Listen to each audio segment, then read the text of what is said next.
Hey, what's happening? What's up? You're watching All the Way Up Crypto. Hey, tonight I am going to talk to you about something that's been kind of bugging my mind, and it's regulation on the cryptocurrencies. This whole Securities Exchange Commission, CFTC, we don't know what we want to call it. Is it an apple? Is it an orange? Is it a tomato? Is it a tomato, potato? Nobody seems to really want to come to a true agreement on it. Publicly, they'll say something, but I mean, really, the CFTC calls it a commodity. The SEC wants to call ICOs a security. Um, I don't know. Cryptocurrencies are a currency, if you will. So anyway, I'm gonna go through a couple articles here and kind of dig in and try to help you guys get a better understanding of what's going on. We do know a few weeks back, Giancarlo, believe he's the head of CFTC, he did talk very positive to Congress about um, cryptocurrencies and the blockchain and how the government shouldn't stifle innovation. So, generally speaking, there's a lot of positive sentiment coming out of our government not to stifle innovation, which is good. We need to let this stuff develop, innovate, and make things awesome. Um, but anyway, so I'm going to go through this article, which leads me to another one to help you guys get an understanding of it. So, the Department of Justice and the SEC argue vague laws are no excuse for ICO fraud.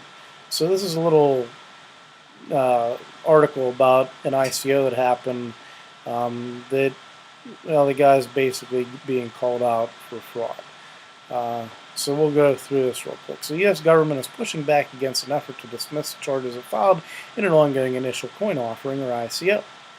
In twin filings submitted Monday, the Department of Justice and the SEC dismissed claims by defendant Maxim Zaslavsky that U.S. securities laws don't apply to the sale of tokens tied to two ventures, one backed by real estate and the other one was backed by Diamond Holdings.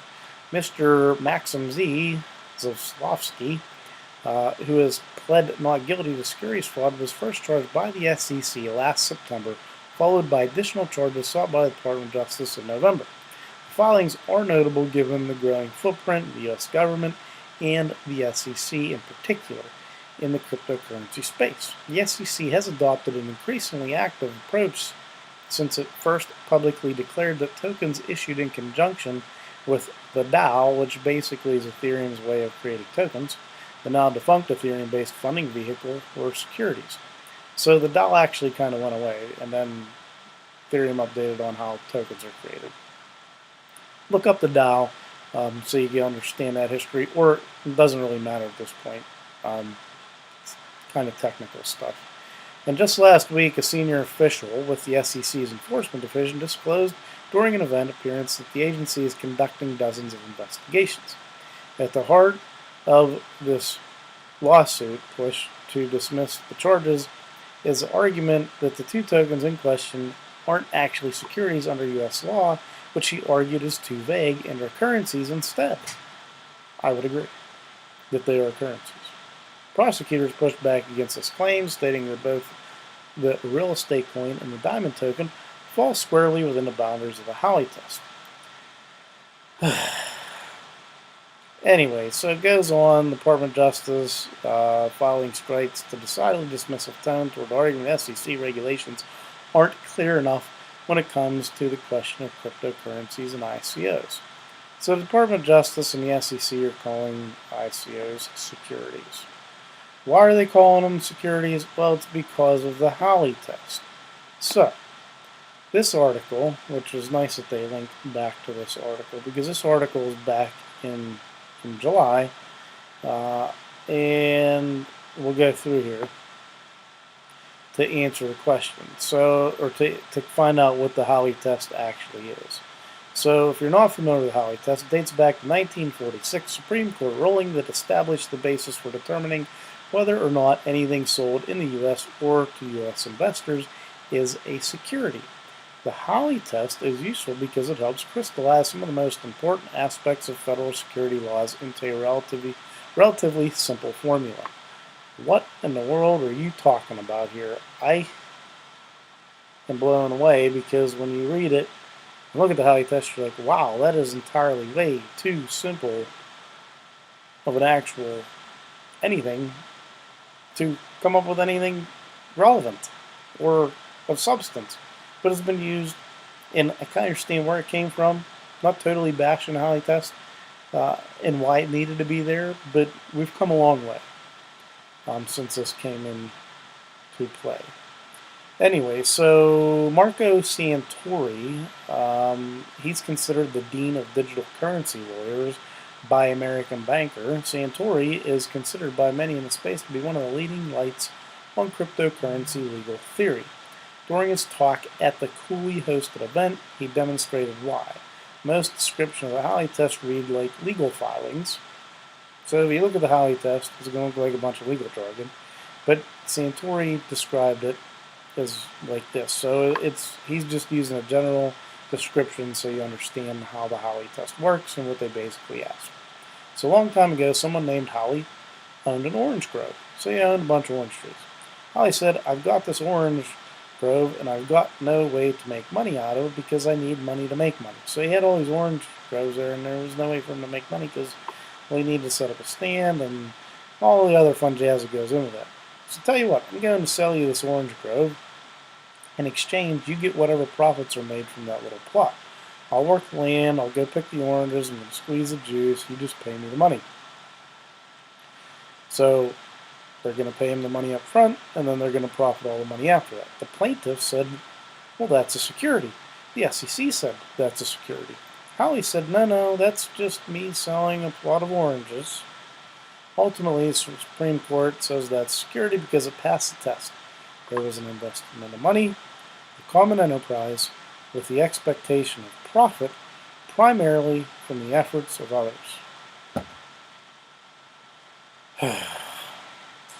Well, I don't know. I go to Chuck E. Cheese's, right?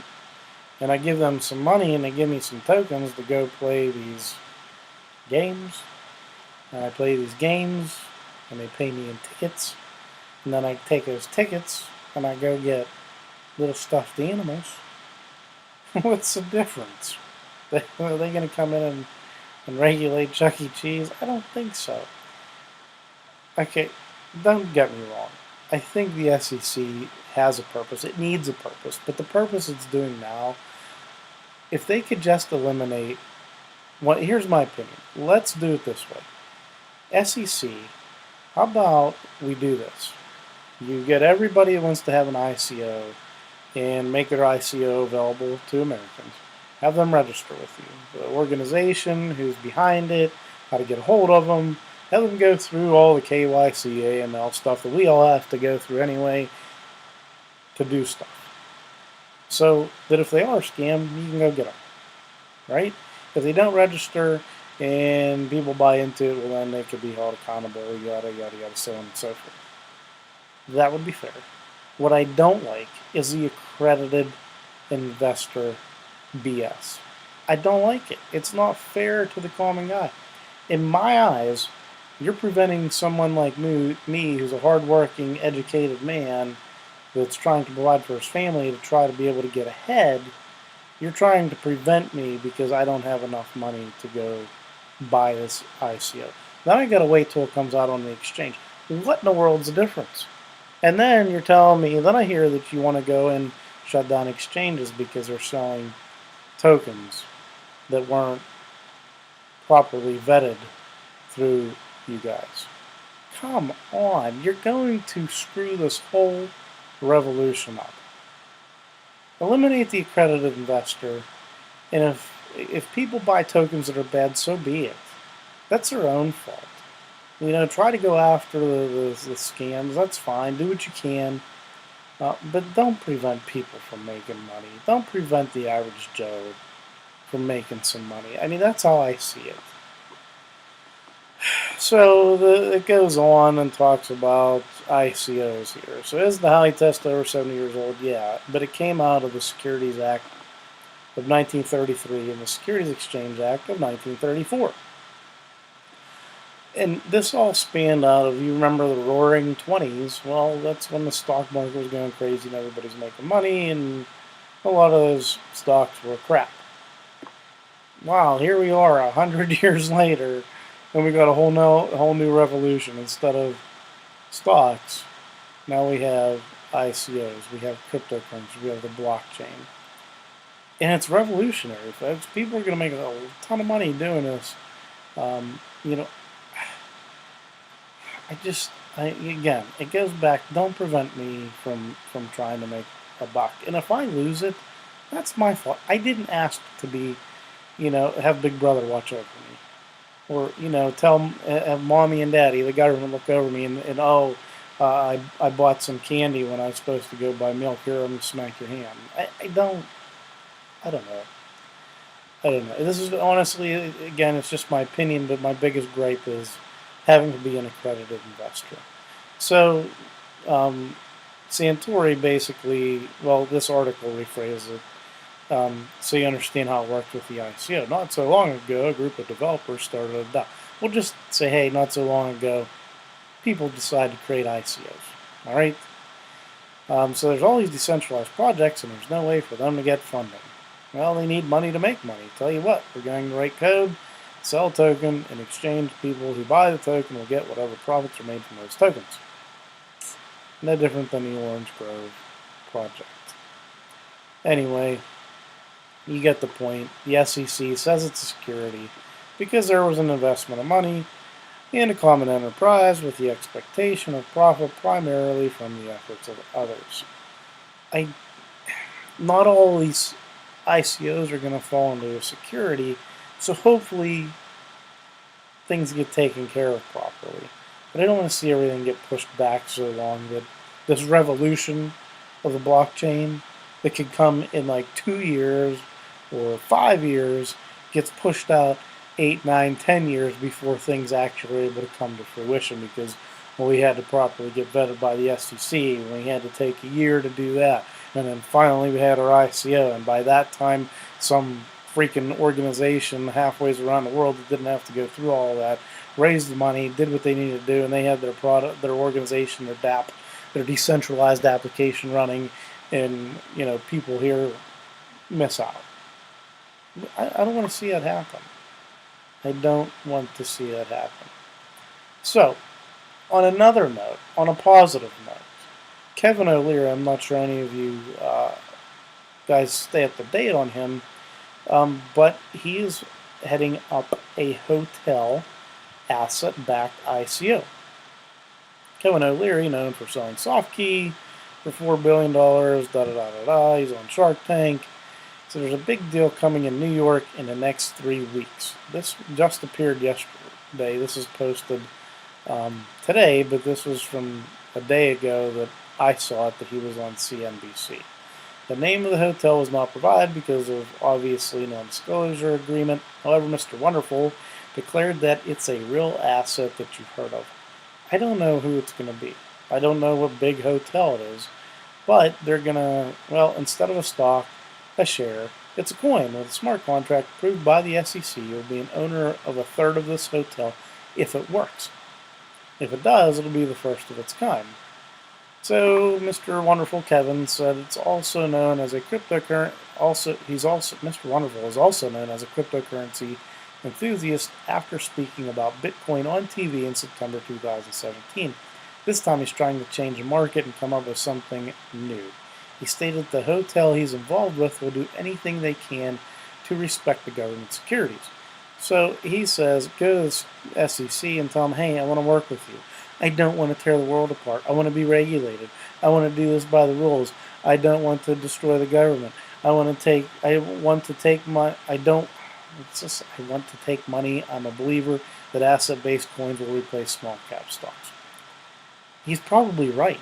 I can almost guarantee you that the stock market is no longer going to be done with the way it is now. It's going to end up being done on the blockchain, and you'll directly buy your stocks in a peer-to-peer fashion. And when companies want to have an IPO, well, then they'll do it probably on these exchanges that have been properly vetted to say, hey, this is the exchange we're doing it on. But again, the exchanges are going to be decentralized. So I don't know. Maybe maybe the companies just offer the stock directly to the people. I don't know. Anyway, this article says he's probably right. If his initial coin offering would be a success, we would have the first example of a smart contract regulated under the government securities rules. Moreover, this ICO offering could be the start of eliminating the middleman in selling assets. That's the point of the blockchain, my friends. Eliminate all the people in the middle, directly from me to you. That's how it should work. This direct, bold approach proves that investors are realizing that initial coin offerings could be a better option compared with an IPO. Would this initiative be an example and convince more investors to adopt this new way of selling assets? Would his ICO be approved by the SEC? I don't know. But again, what we need to do as a community is reach out and educate people. We do. And you and I and whoever else is watching this and whoever you share this with, we got to educate people.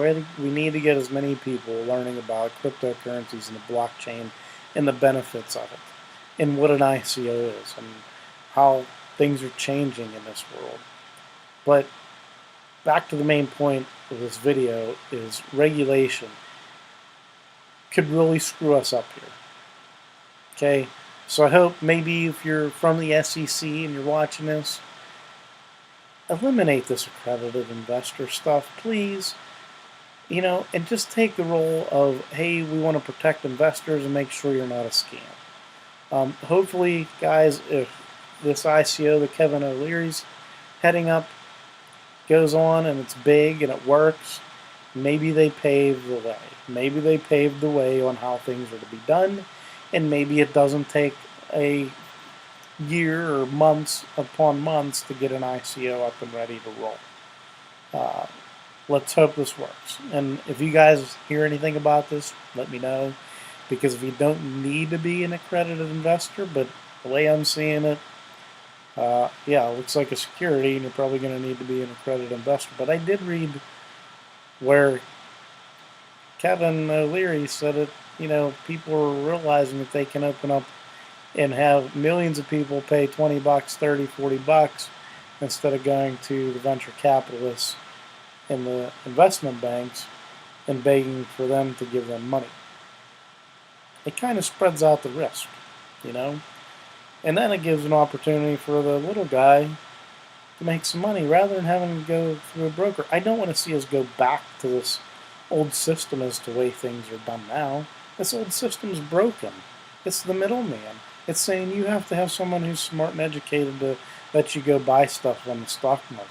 I mean, think about it. You can't directly go in to the NASDAQ, New York Stock Exchange, whatever, without having the proper credentials to go in there and buy stock. Why? Why is this system like that? It's old, it's outdated, it's inefficient, and too many people take a cut of in between. I mean, think about it. You have to go find a brokerage firm. I mean, the only thing I can think of right now is Robinhood, where you go buy stocks as, the average everyday Joe, and they don't charge a fee. Right now, if you want to go set up something on Scottrade or E-Trade or whatever, they charge you a fee for every trade that you make, and then somebody else takes a fee out of that somewhere. It's just, let's eliminate that. Let's eliminate that stuff. I'm not trying to take anybody's jobs or sit here and say that I know more than the next person, but this whole revolution that's going on in the blockchain is going to be massive. And as many people that can get involved with it should be able to get involved with it and take advantage of it. So that's my 2 cents on regulation.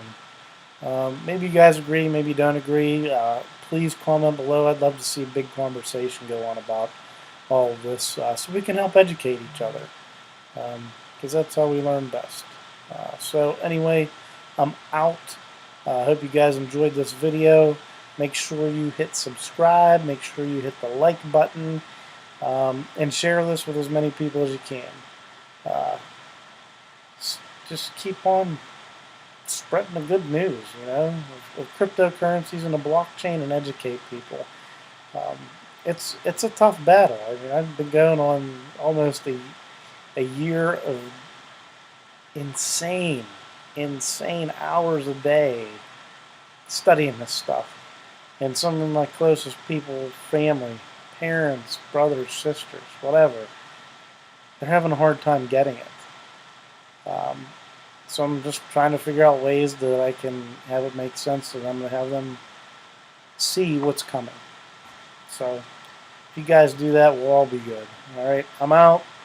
Peace, love, keep it real.